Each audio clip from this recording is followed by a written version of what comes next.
pattern demografi Indonesia tahun 2010 itu mirip seperti pattern demografi Jepang tahun 1950. 20 tahun kemudian, tahun 1970 Jepang menjadi negara maju. Bagaimana dengan negara kita? 20 ditambah 2010 adalah 2030. Pada saat 2030 itu, dependensi rasio menempati titik yang paling rendah. Dependensi rasio diukur dari jumlah penduduk 0 sampai 15 tahun, ditambah dengan jumlah penduduk 64 tahun ke atas, dibagi dengan jumlah penduduk 15 sampai 64 tahun. Disitulah Indonesia akan mengalami puncak bonus demografi. Lalu apa kaitannya dengan tema kita malam ini, Skill for Future? Banyak sourcing yang bisa kita ambil sebagai reference. Teman-teman bisa mengambil dari Udemy, bisa mengambil dari World Economic Forum, bisa juga mengambil dari Forbes, bisa juga mengambil dari HR Kata. Kalau kita perhatikan future skill yang hasil riset mereka, dan kita connecting the dot seperti dari Mas Pam tadi, maka akan terjadi iterasi-iterasi. Pertama, kata yang sering muncul yang pertama adalah agility. Yang kedua pasti digital literacy, sudah pasti.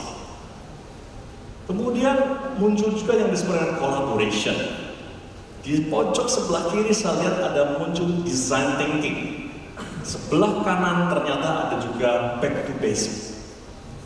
Kalau kita connected the dot dari semua research itu mengatakan bahwa ada 6 future skill yang sangat penting untuk kesuksesan kita di masa depan. Pertama adalah inovatif dan kreatif.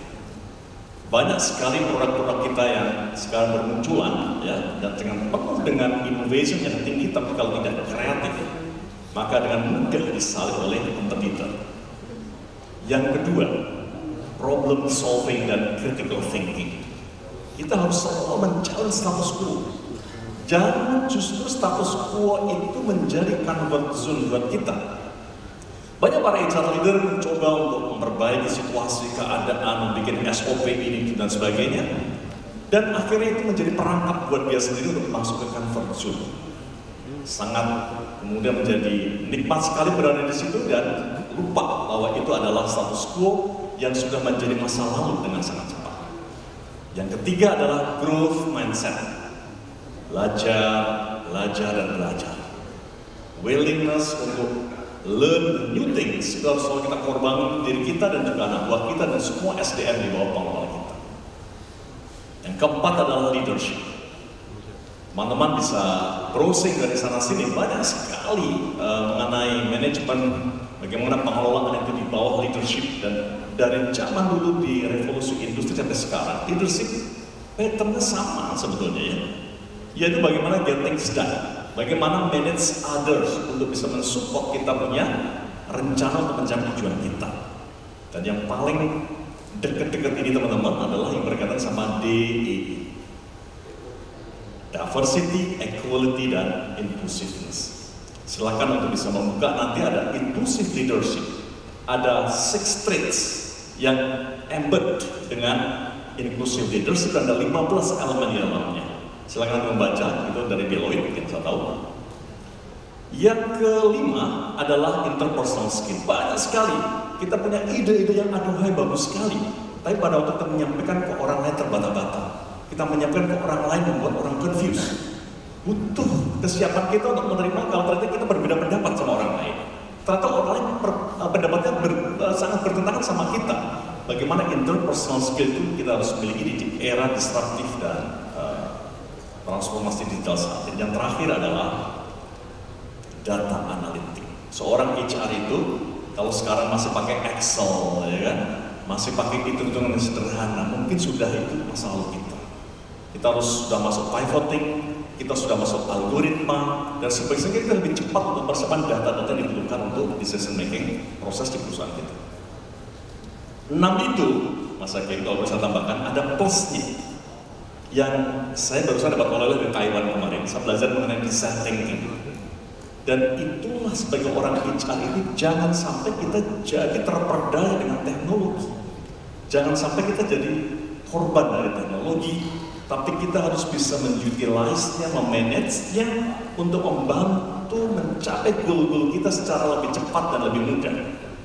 Dan design thinking itulah yang akan kita menjadikan bisa berselancar di atas ombak. Kita bisa surfing the wave. Dan design thinking yang benar itu ada 3 komponen ternyata yang barusan saya ketahui. Pertama, bagaimana kita sejauh mana kita menguasai empirical data. Yang kedua adalah logic. Apakah ide-ide inovatif kita cukup logik bisa diterima oleh teman-teman kita yang kita yakinkan. Yang terakhir adalah emotion. Jadi empirical data, logic, dan emotion itulah prasyarat utama kalau kita ingin menciptakan ide yang baru dalam design thinking kita. Terakhir teman-teman, sebagai orang HR, kalau kita lihat di teori Profesor Cliff Ulrich yang terakhir tahun 2021 yang saya lihat, HR competencies itu selalu dikaitkan dengan result. HR kompetensi yang kita punya ini gak ada artinya kalau itu hanya sekedar yang kita miliki. Bagaimana kita menjadikan itu organizational capability dan juga memperkuat HR department untuk mencapai result. Dan yang terakhir, Ernst & Young sudah meramalkan di ujung sana bahwa HR itu nanti akan lebih menjadi people advisor dan semua digitize. Oleh karena itu kita semua harus siap untuk menyongsongnya seperti itu. Quote saya yang terakhir, Mas Hakim, kalau kita bicara future skill, maka itu ada di tataran individu, di tataran organisasi tempat kita bekerja, atau di tataran bangsa dan negara bahkan dunia. Makanya mengkompetenkan diri kita sebagai HR practitioner itu bukan pilihan lagi, itu adalah suatu keharusan. Mengkompetenkan SDM di bawah pengelola kita, itu adalah kewajiban. Mengkompetenkan orang lain, para pencari kerja di luar sana, lulusan SMK, ASN, mahasiswa dan sebagainya adalah panggilan hati.